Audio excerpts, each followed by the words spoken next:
Dahil panay cellphone ng tagaluto, huling-huli sa akto, umaapaw na yung niluluto niya sa kaldero. Yari ka ngayon sa nanay mo. Dahil wala pang sweldo, nagluto na lang ako ng tinipid pero tinamad na ube champurado. Pagka walk up ko sa umaga, ngingiti nga ako sa camera kahit na wala pa akong gana. Syempre, for the cloud, agad nga akong kumuha ng lutuan, saka ng bigas na koko pandan, saka kuhuhugasan. Tapos na-realize ko, hindi pala bigas, dapat pala malagkit. Sensya na, sabaw pa. Tatakpan ko nga lang yan, tapos ayun, kaka-cellphone, napabayaan.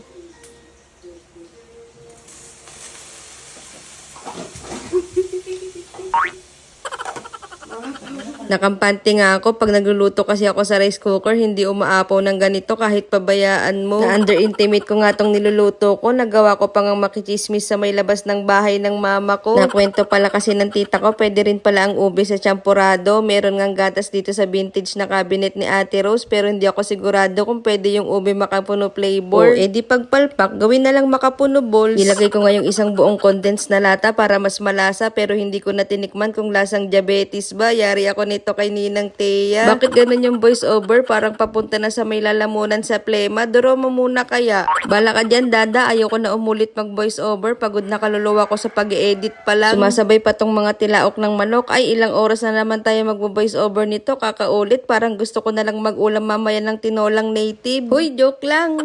O, diba? Ang bilis kong magluto. Ganito sana lagi. Hindi nakakapagod. Papasok na nga ako ng kwarto na akala mo laging gabi kahit umaga naman. Tatawagin ko lang si Ninang Thea kasi nag-request siya na lutuan ko siya ng sopas. Sabi ko buhatin ko na siya, baka mapagod siya maglakad kaso hindi pala kami magkasya kaya sabi ko maglakad na lang siya, malapit lang naman yung lamesa. Ayan, naubo tuloy siya. Pagsisilbihan ko nga muna siya kasi nangako ko nun sa kanya gagawin ko siyang prinsesa kaso sa una lang pala. Sa una lang pala yung mga pangakong yun, dumaan ang maraming taon. Ayun, sakit na ako ng ulo sa kanya. Pero di pa naman huli ang lahat, di ba? Pwede pang magbago at mas lumala. De, joke lang. Tinikman, masarap. Masarap. Lasang makapuno. Oo. Anong ube na makapuno. Isang lata nilagay ko dyan. Masarap ba?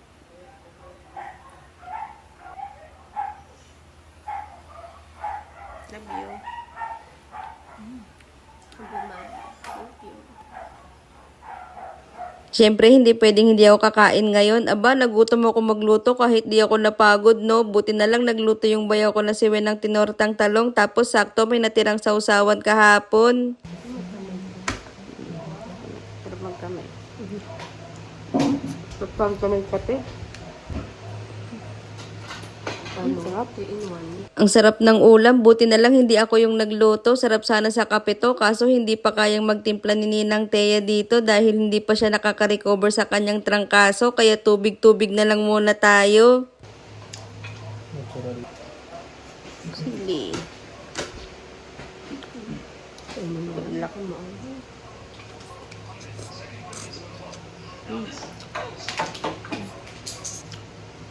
Ahang.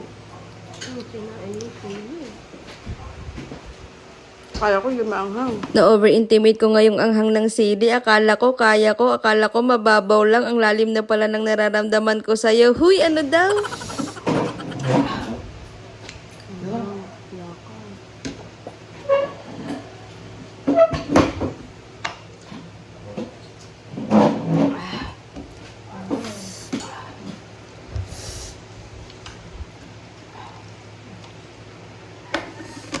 Tapag pa yung sili. Dulu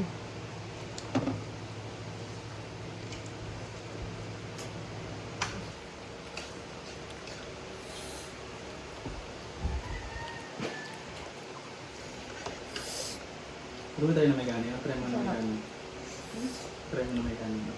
Konti. Huwag mo magiging. Huwag mo yung natuloy ang langhang.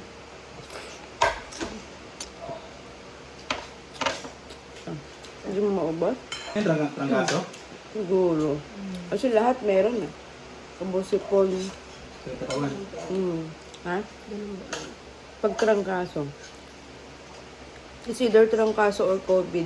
Pinag-uusapan nga namin dito yung sakit ni Ninang Thea. Huwag naman sana COVID. Naalala ko noon nung kasagsagan ng pandemic, halos lahat kami sa bahay nag-positive. Isa na dun si Ninang Thea. Siya pa yung may pinakamalalang symptoms. Tapos ang hirap kasi nasa bahay lang dahil walang tumatanggap na hospital dahil punuan na. Buti na lang di kami pinabayaan ni Lord nung mga panahong yun. Sobrang nakaka-distress yung pangyayari. Tapos nawalay pa sa amin si Mama dahil mag-isa siyang naka-admit sa hospital dahil nag-positive din siya. Wala rin naman kaming magawa dahil naka-isolate kaming lahat. Pasalamat na lang din kami sa kapitbahay namin na nag-work sa barangay dahil lagi kaming ina-assist kapag may kailangan.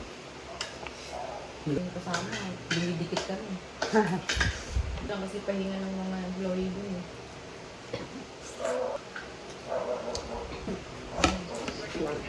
Wait lang, hindi pa ako tapos. Meron pang coffee gulaman. Hindi pa kasi ako nakakatikim nito nung handaan. Kaya ngayon ko palang matitikman. Parang galan eh. Parang isa po rin. Ang